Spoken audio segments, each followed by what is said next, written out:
শিক্ষার্থী বন্ধুরা, আজকে তোমাদের সাথে হিজ নিয়ে কথা বলবো। His, HIS, his. হিজ শব্দের অর্থ হচ্ছে তার। যেমন তার হাত, হিজ হ্যান্ড, তার হাত।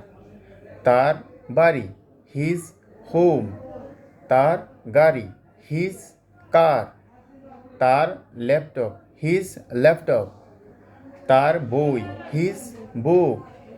তার ঘড়ি, হিজ ওয়াচ। তার টাকা, হিজ মানি। তার ঘর, হিজ হাউস। তার দারিদ্রতা, হিজ প্রপার্টি। তার দেশ, হিজ কান্ট্রি। তার বোন, হিজ সিস্টার। তার মা, হিজ মাদার। তার বাবা, হিজ ফাদার। তার বোন, হিজ সিস্টার। তার টেবিল, হিজ টেবল। তার স্ত্রী, হিজ ওয়াইফ।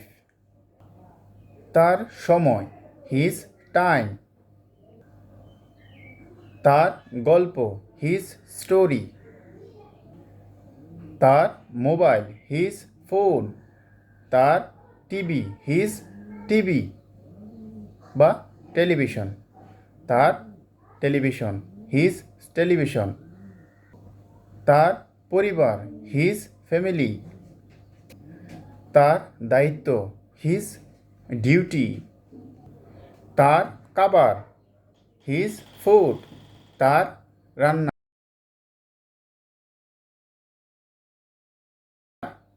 পোশাক, হিজ ড্রেস।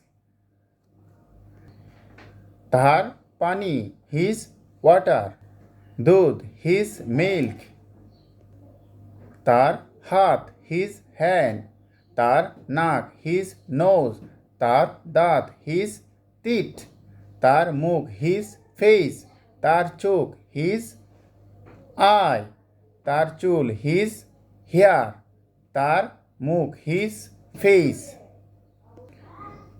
তার দেশ, হিজ কান্ট্রি। তার অফিস, হিজ অফিস। তার জমি, হিজ ল্যান্ড। তার মা, হিজ মাদার। তার কলম, হিজ পেন। শিক্ষার্থী বন্ধুরা, হিজ দিয়ে তুমি তোমার মতো আরও অনেক সুন্দর সুন্দর বাক্য তৈরি করতে পারবে। তোমার চারপাশে যা কিছু আছে, তুমি নতুন করে কোনো কিছু বানানোর দরকার নেই। তোমার চারপাশে বা তোমার শরীর দিয়ে তোমার বাক্য তৈরি করতে পারবে। তোমার শরীরের বিভিন্ন অঙ্গ দিয়ে বাক্য তৈরি করতে পারবে, বা তুমি যেখানে থাকো বা যে যে জায়গায় থাকো তার আশেপাশে যতগুলো জিনিস আছে বা পরিবেশ থেকে তুমি তোমার মতো করে বাক্য তৈরি করতে পারবে। এইভাবে তুমি প্রতিদিন ছোটো ছোটো করে অনেক ইংরেজি তৈরি করতে পারবে। প্রিয় শিক্ষার্থী বন্ধুরা, ভালো থাকবে সবাই। আজকের মতো এই পর্যন্ত।